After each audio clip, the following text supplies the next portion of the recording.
The role of childhood trauma in your son's mental health journey or mental illnesses, and understanding its impact on teenage boys' mental health. First of all, this word trauma gets used a lot. Like, it does get used a lot.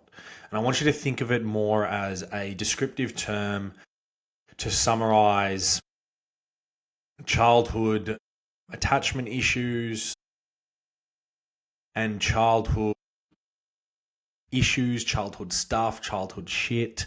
Like, the language that I use for myself, I try not to use trauma because it is overused. However, it does summarize it well. It does summarize it well. And I heard this one trauma expert talk about big T trauma and little T trauma. Big T being abuse, neglect, physical, sexual. Little T is something that everyone has. We all do it. You've got it listening to it. You've got childhood trauma.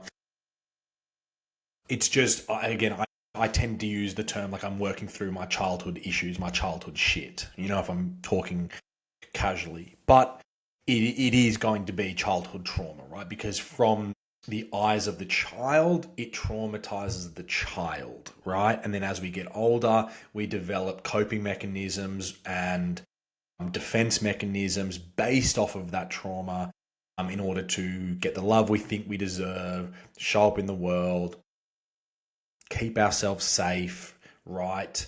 So that's what this means. It's going to be the big T, which I hope and pray that none of your children have that, or none of you have that, but some of you may. But for most and all of you, sorry, you'll have the little T trauma, okay? So I will use that term through this presentation, but I can see and hear the older generations kind of rolling their eyes, and it's something that I do too around hearing this word. Oh, get over it. It's not that big of a deal, right? If it's still impacting us, if it's still impacting our sons, it's a big enough deal then, okay?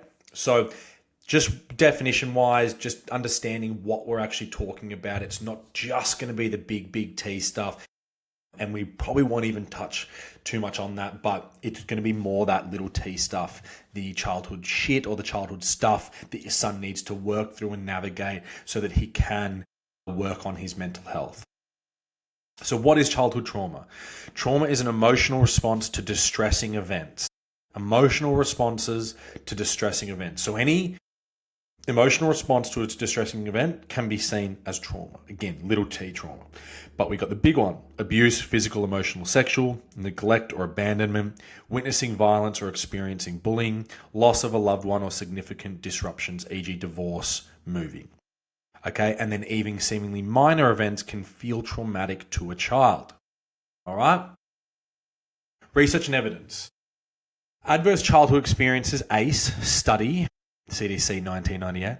Teens with high ACE scores are significantly more likely to experience depression, anxiety, and risky behaviors. Right? Probably no one's shocked by that. The more traumatic the childhood, the more likely that's going to have a knock-on effect in their lives later on. Now, again, if we're looking at this through the lens of the little T stuff, it's a bit harder to kind of recognize where we've impacted our kids in a unintentional negative way. The big stuff, more obvious. The little stuff, bit harder, bit more subtle. 0 to 7 years old, us as human beings view the world through the lens of everything happens because of me. And what that is called being egocentric. All of us. You can't not be egocentric. You are egocentric 0 to 7. Everything happens because of you. So if dad comes home from work or mum comes home from work, forgets to say hi or smile, and say, I love you, and how was your day, and connect, but immediately comes in, slams the door, gets upset because there's shoes on the floor, right? 0 to 7 experiences that as, oh, I'm bad. I've made mum and dad upset. This is my fault. There's something wrong with me. And that's typically the broad language used subconsciously that then we internalize, that then plays out in our lives. Some sort of like, I'm unworthy, I'm bad, there's something wrong with me, I'm not lovable, right? Because of something seemingly tiny that happened 0 to 7. So addressing trauma can dramatically improve mental health, but societal stigma often prevents open discussions, particularly for men, particularly for boys. Suck it up, move on. And I talk about it in my work in Princess King with the boys as finding the balance between reflection and action. Reflection and action. We don't want to be all action because then we can start to blindly move through the world, bumping into everything in our way and not sure why. Or we can get stuck in too much reflection where we don't move at all and we just stay stuck. But if we can move from reflection to action, then we can move through the world in a really healthy and intentional way. Where are we? National Child Traumatic Stress Network. 2021, teens exposed to trauma show higher rates of PTSD, emotional dysregulation, and academic difficulties. Okay? How trauma manifests in teenage boys. Emotional signs, anger, mood swings, numbness, or withdrawal. But Dylan, those are all pretty normal, like, teenage boy things. Yeah, it is. So, can we fix it? Can we solve it? Can we look at it? Can we figure out why? Yes. And that's why it's such a hard thing being a parent, because it's like, okay, he's angry, he's showing mood swings, he's numbing out, he's withdrawing from the family. There's reasons to it. There are reasons to it beyond he's just a normal teenager, okay? If we go back to what's normal now, it's depressed and anxious. So we don't want them to be normal teenagers. We want them to be healthy teenagers. Is this what a healthy teenager would do, right? Now, let's say there's a party Friday night and you say no, that you can't go, and he gets angry. Probably a healthy teenager response. He wants to go to a party, you're saying no, he goes and withdraws to his bedroom. That's a healthy teenager response, right? You say no to the party, he punches a hole in the wall. Not a healthy teenager response, okay? So we need to use our parent brain, we need to use our common sense to figure out, okay, is this healthy or unhealthy? Behavioral signs, risk-taking, defiance, avoidance of certain situations or topics. Okay? Again, some of that's going to fall into healthy, some of it's going to fall into unhealthy. Son, let's talk about the birds and the bees. He gets uncomfortable, doesn't really want to talk about it. Probably pretty normal, right? Probably pretty healthy. He freaks out, calls you names, and then runs away. Unhealthy. What's going on here? Probably some trauma under there, okay? Physical signs, sleep disturbances, headaches, or other stress-related symptoms, all right? Again, at the very start of this, I talked about not being a mental health professional. In particular, I am not a trauma specialist. I am not a professional in this, but I just want to go over this because it's in the book that Johan talks about, and it is important that we have some sort of understanding as parents around what this new definition of trauma means, because in the past it was just big trauma. Like PTSD was like you go to war, you come back with PTSD. Now we're talking about like kids having PTSD from their childhood. It can be difficult to wrap our heads around. It's difficult for me to wrap my head around as well, because there's definitely parts of me that goes, okay guys, like not everything's traumatizing, not everything's traumatic. Like we need to get on with life and we need to keep going. There's definitely elements of that. If we go back to one of the previous presentations I talked about, which is the grit and resilience, as well as the heart and compassion. And even today I talked about reflection and action. We still need both. We can't just be like, well, our childhood was traumatic, so like, let's not do anything. We still have to be like, okay, mate, that sucks. I'm sorry. That's hard, but let's keep going. Right? And it's a difficult balance. We're not going to always get it right. That's okay. You guys are trying your best. That's all that matters. Asterisk, you're trying your best and you're also reflecting and actioning. Because if you are long term over the course of your child's life, you'll be fine if you're reflecting and acting.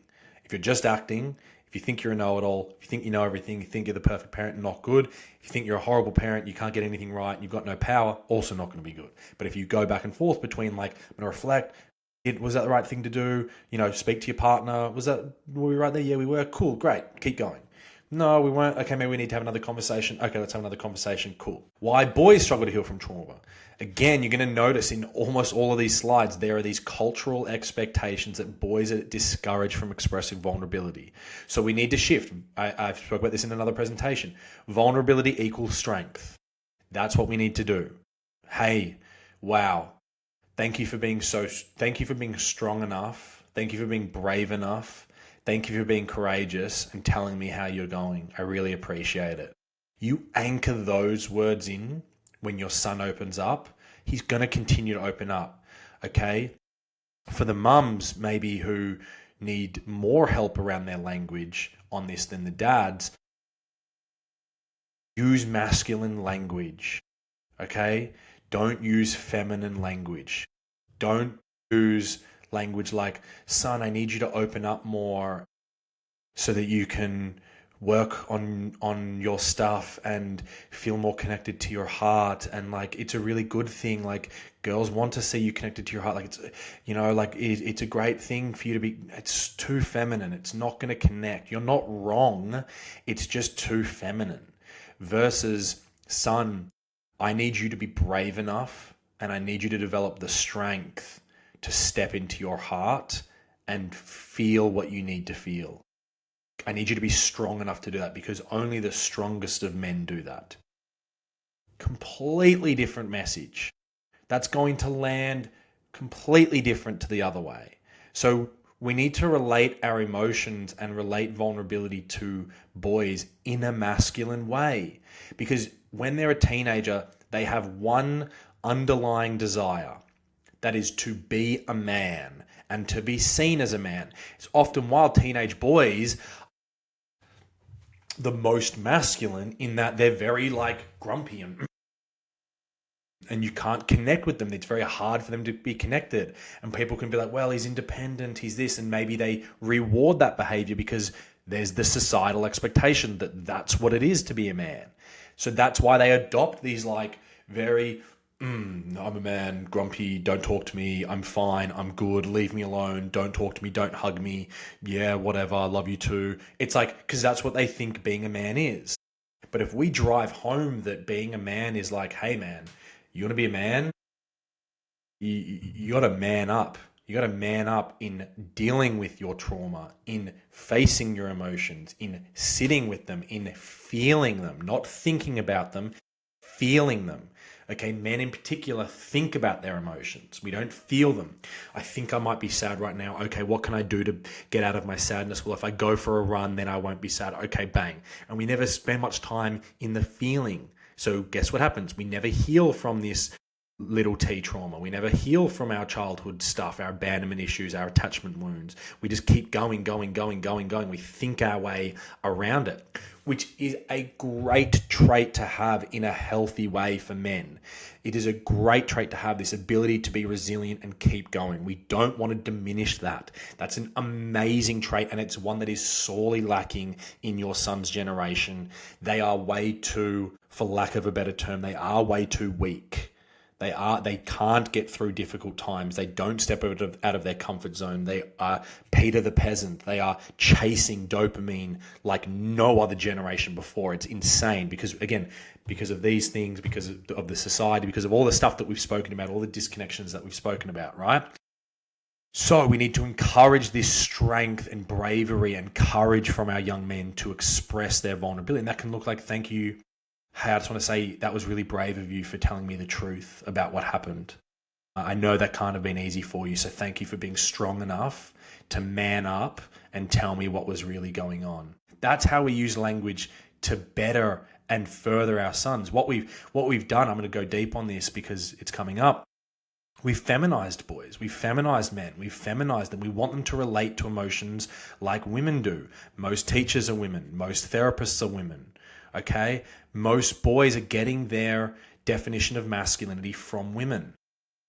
No, masculinity is handed down from man to boy. And if the man is healthy, then the boy will be healthy. If the man is unhealthy, the boy will be unhealthy. Okay, but we can't say that masculinity is unhealthy. We can't say that masculinity is toxic.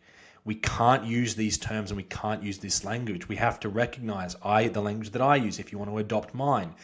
Healthy masculinity, unhealthy masculinity, healed masculinity, wounded masculinity. We need to start to give men and boys empathy and compassion and kindness, not this toxic masculinity, which is just embroiled in shame and attacking men. Okay, so if we can say men need to be in their emotions, great. How do we do that? We do that in a masculine way. Hey, you need to be strong enough to sit with your emotions, that at the end of the day, you don't feel the need to numb out. Because what ends up happening, they go from phones and numbing with phones and video games to becoming adults, and they numb with alcohol and drugs or sex or porn.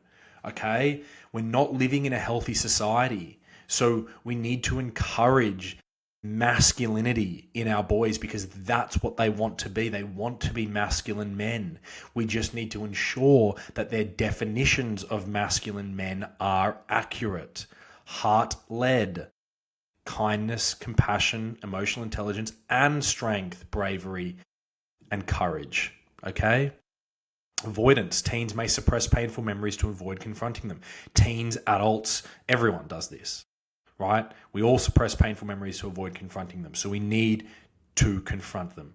And then a lack of resources. Parents and schools may not recognize the signs or know how to help. That's a huge one, right? It's a massive one. We just don't know. We don't know what we don't know. So I'm hoping that this presentation, I'm hoping that this course is helping you guys start to recognize the signs and start to figure out how you guys can help.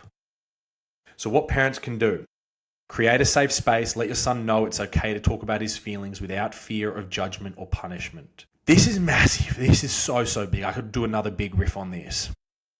If your son comes to you and in his immature, underdeveloped skill set of communication starts to blame you for how he feels, you as the adult need to be mature enough and regulated enough to sit in those accusations and not get triggered yourself, and then blame him, and then do what he's doing, and then become the child as well.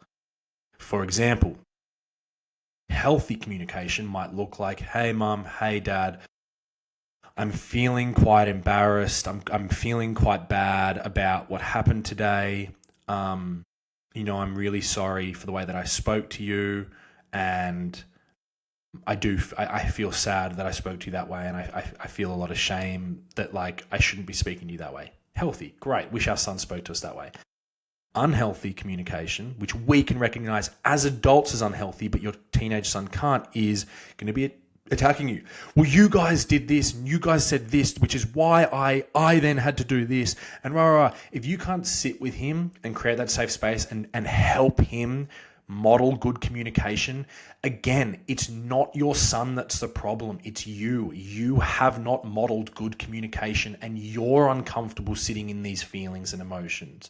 He's triggering your own feelings of self-worth and lack of self-love if you're getting emotional and triggered, okay? So creating the safe space is like, okay, hey buddy, I hear you.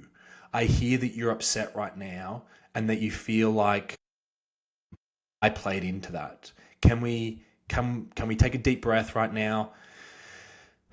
Okay, cool. Now tell me, how do you feel? Okay. And you help him flesh it out. You help him without fear of judgment or punishment, okay? Well, fuck you, mum and dad. Rah, you're this and this. Whoa, buddy, hey, that's not how we talk to one another, okay? Let's take a moment. Let's take a deep breath. Okay, that is not how we speak to one another, all right? And then we calm down, and then you help him step into it. Once it's over, once it's done, once you've connected, if he's overstepped by saying fuck you or calling you names, then once that container is closed down, then you can say, hey buddy, I just want to address, are you feeling better? Cool, thank you, love you. You connect, you close it off. Then you go, okay buddy, hey, you know that it's not okay to speak to me or your mother that way. You know that it's not okay. All right, we've spoken about this in the past. All right, you know what the punishment is, and here's what's going to happen. But you close out the container first. All right, number 2, seek professional help. Therapists and counselors can provide tools to process trauma in healthy ways. Seek professional help, guys. Seek professional help. Seek professional help. This is really, really important. Build trust. Show consistent support and patience. Healing takes time. It takes time. It's not easy. It's not good. We live in a world where we want to quick fix. We want a pill. We want an injection. We want something quick that happens. No, it takes time. This takes a while, okay? The goal as a parent should be to have adult children who want to spend time with you. That's the goal. That's the sign of a successful parenting journey. Do my adult kids want to spend time with me? Model resilience. Share your own struggles and how you've overcome them, right? We spoke about this in a previous one. Share from an emotionally regulated place. Really, really important.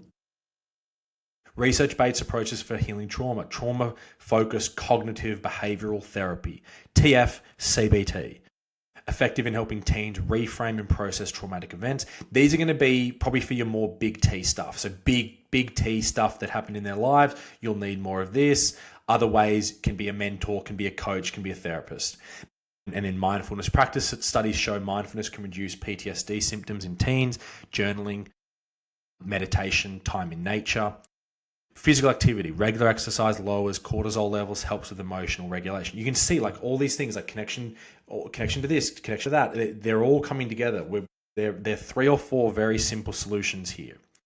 Helping boys reconnect after trauma. Encourage connection through trusted mentors or supportive family members.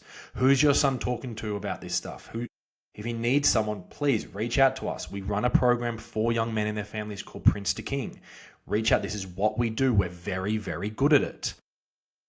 Activities that promote self-expression like art or journaling, group programs or sports to build trust and camaraderie. All right, now that we've discussed trauma, let's explore how disconnection from community and culture can further impact teenage boys' mental health and how we can rebuild that connection.